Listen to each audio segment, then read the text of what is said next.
Alright, ladies and gentlemen, Fab's in the house and welcome back to the channel today. I'm in the house with the Alliance Design Jasmine here with me for a review. We're going to analyze the look, the sound and the feel of this bad boy. But first of all, let me say a big shout out to my buddy Branding for sending this guy along, so I'm able to share my impressions with you. And second of all, don't forget to like and subscribe and comment and enjoy fundamentally this video, because yeah, that's gonna bring me lots of joy. So let's go ahead and check the size, first of all, of this bad boy. It's going to be like 7.2 inches overall when open, 3 inch cutting edge, and 4.1 inch for the handle length, and the overall length in centimeters is going to be 18.5 with a 8 centimeters long cutting edge and 10.5 for the handle. Let's check another couple options here, just to give you an idea on how big this guy is. This is the Ontario Rant number 2, pretty much the same ballpark. Here we've got something a little bit bigger, and that is the Ontario Rant number 1, and yeah, that is a big boy for sure. Smaller options here from Benchmade. You got the bag, mini bag out, sorry, and that is the bag out, which is pretty much kind of like the same size of the Jasmine, just a little bit bigger than that. But here, of course, you got a bigger boy, and that is the Spyderco Paramilitary 2. And here you got the Para 3, which is a little bit shorter than the Jasmine. So that's what you get. And going up in prices, we have this is the Chris Reeve Knives Small Sebenza 21, and here you have, of course, the large Sebenza 21. We're pretty much a little bit in the same ballpark of the small Sebenza, but a little bit bigger, not by much though. Keep climbing up in price, guys. You meet Spectre by Holt Blade Works, a gorgeous, gorgeous blade, and of course you meet the Haptic also from Holt. And it's gonna be, yeah, like very comparable in size. Then I've got something smaller right over here. This is the Chris Reeve Knives Menandi in a nice carbon fiber scale, like has nice carbon fiber scales. This Shirogoro Custom Division Neon NL, and of course you got the F95 NL, another gorgeous blade from Shirogoro. You want to see something else? No, it's alright, it's fine. You have the idea, you get it. You know how big this guy is. Not that big, but it's thick, that's for sure. This is the Alliance Designs Jasmine, designed by Ray Laconico, made in China, and it's gonna set you off 125 bucks. So it's considered, let's say, like on the budget, the lower end spectrum, at least of the knives that I'm reviewing. So I consider this to be like a budget knife because it's around $100 mark. So that's very good for what you are getting here. Very clean look, of course. Ray Laconico, classic clean lines. I've reviewed some other of his like made by him, by Ray, and I really appreciate the simplicity of the design that is cranking out. This is a G10 liner lock. In fact, you see these two slabs of G10 are nicely textured. You can see the grippiness oozing out from these G10 scales. You got stainless steel liners with some skeletonization on the inside to reduce weight, of course. And then you have some nice chamfering going on all around the edges and on the inside as well. Very well done. They didn't leave anything sharp. And you got the skeletonization, and then you got the flushness between the liner and the scale. And then you got a very simple construction. This is like 2D milling, of course. There's no 3Dness to this scales. You got a pretty soft finger grooved and quite wide. Right over here, it's gonna allocate your hand nice and comfy. Then you got two standoffs, no backspacer, but you got a lanyard hole that is going to go through the scale and through the liners. If you are a lanyard paracord fan, yeah, go for it. You're going to be happy.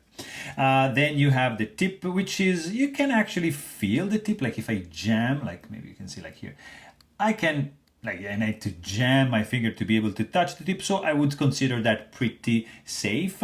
Blade is not properly centered, so it's favoring a little bit. You see now this would be good, but it's like that, so just a tad favoring the show side. Not a big deal, it's not touching the sides, you have enough clearance, so that's gonna be all right, especially considering the price. We cannot be nitpicking that much. Overall look, I was saying, it's pretty clean when closed. I love these lines. It's very simple construction, super straightforward. Two handle screws, one pivot screw. You even have a pivot collar on both sides. I mean, come on, guys, where you find a pivot collar in a $125 knife? That's a nice touch. I really appreciate that. You got the pivot screws, which are protruding just a little bit, nothing crazy, not distracting or like obnoxious or like, you know, hideous. No, it's pretty good, nice and domed pivot going on right there. This is a spinning pivot, so you might be needing two bits to take this guy apart. And it's super simple to disassemble. Check my video if you're curious on how to maintain this fella right over here. And then you got, of course, like stainless steel liner, so there's no need for any lock face insert because you have steel on steel, so that's going to be pretty good to go. And then you've got pretty, I'm not a fan of this pocket clip. It is functional, I get it, it's simple, it's on a cheap knife, yes, but it's like you see, like a stonewashed stainless steel slab of bent metal. It's not attractive, let's say, but it's functional, it works, has some springy tension, it's gonna work, it's gonna keep your knife into your pocket, so that's fine. And then you've got this is tip up carry only, it's not reversible, you cannot put it on this side, so it's just gonna stay right over here. And then you deploy this blade right over here, nice drop point blade, there's no jimping, there's only chamfering going on and stopping right at this point. As you can see here, it gets a little bit sharper for like stabbing purposes. This is nice. And then you have pretty much 80% belly and straight edge up to the sharpening choil, which it's not really like a finger choil. You could actually use like extend your fingertip up to this point, but watch out because it's sharp up to this point, so just be careful. So I wouldn't really do something like that because you could potentially risk to hurt yourself. And then I would have loved a little bit of jimping going on over here. Nice thumb studs right there, right by the Alliance Design logo. You have a full flat grind going on over here, pretty thin behind the edge, and a little bit of chamfer right there. Let's quickly check the stock thickness on this blade. And check it at this point. It's going to be 0.148 inches, and the thickness behind the edge on this fella is going to be, look at that, 0.012. Really fantastic, very slicey, nice stock thickness, full flat grind. You see the satin finish of the belt grind lines going on vertically on this full flat. The plunge grind is showing how thin behind the edge actually this blade is, and it's pretty cool. I love it. Very minimal billboarding. I love Ray Laconico signature right over here. M390 steel. I mean, $125 for M390 steel. It's a pretty good deal if you ask me in a Ray Laconico design knife. Usually is like placing like his signature on the spine of the blade. Sometimes I honestly prefer it right over here than on the bevel, but it's just like classy and nice, and for the Jasmine it pretty much works. Then you got the sound that this knife makes. It is like that. So you wouldn't expect something this small would be doing that. Thwack, like thwack. And when you close it, dink and thwack. Really beautiful sound, guys. How can a knife this small produce this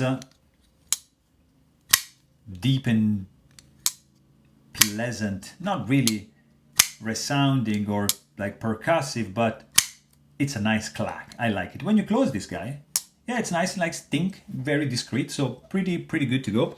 And then what you might probably appreciate is gonna be the weight, because I mean the G10 is not skeletonized, but the stainless steel liners are. So this is 4 ounces, 4.01.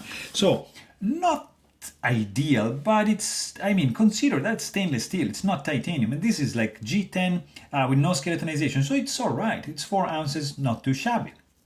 And then you got some pretty good ergonomics, even if the handle is a little bit chubby and small for me. I actually find some hotspot going on over here if I squeeze, but nothing coming from this area, so it's pretty much good to go. Nothing super sharp.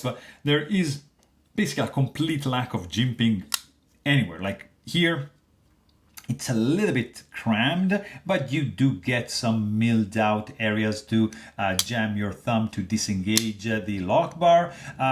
You wouldn't really do any choke up thing because I'm missing like something to grasp on this side at the heel of the blade. So not really much of a reverse or like choking up. Yeah, no, because no, don't. You got a nice texture actually on the G10 scales, which is going to confer some nice and grippy grippiness to the handles. Not that slippery, so that's pretty good. Fit and finish also, guys, is spot on. Scales are pretty much flush with the liners. Everything is aligned except for the centering of the blade, like being like just a little, I'm nitpicking here, but just a little favoring the show side. No lock stick, no finger soreness created by these thumb studs, which have a little bit of sharpness going on. I mean, if you keep, thumb flick it, it's gonna create something for your fingertips, but you can also, change to a spidey flick, or you can even do like two-handed opening affair, no rattling. I don't see any issues with this knife whatsoever. You got nice feel to the clip as well. I mean, it's a little bit stiff for my taste, but it's functional. The only thing I don't like is just the aesthetic, but that's just my personal preference. And then you've got, of course, caged bearings running underneath the hood. The detent on this guy is just spectacular, really nicely tuned in. For a fast deployment with a thumb flick or like a spidey flick, you are going to be in business every time reliably, because this is just like dialed in to perfection. Really cool. There is no detent ball ramp, as I probably said, but it is very interesting. Cool slicer, very thin behind the edge. M390 steel, great sound, good ergos, fantastic action. Just the clip is, a little bit, and maybe some more area over here. But I mean, all considered, this is a pretty cool home run, especially for the price. So there you have it. Hope you guys enjoyed this video. Thanks for watching and stay tuned.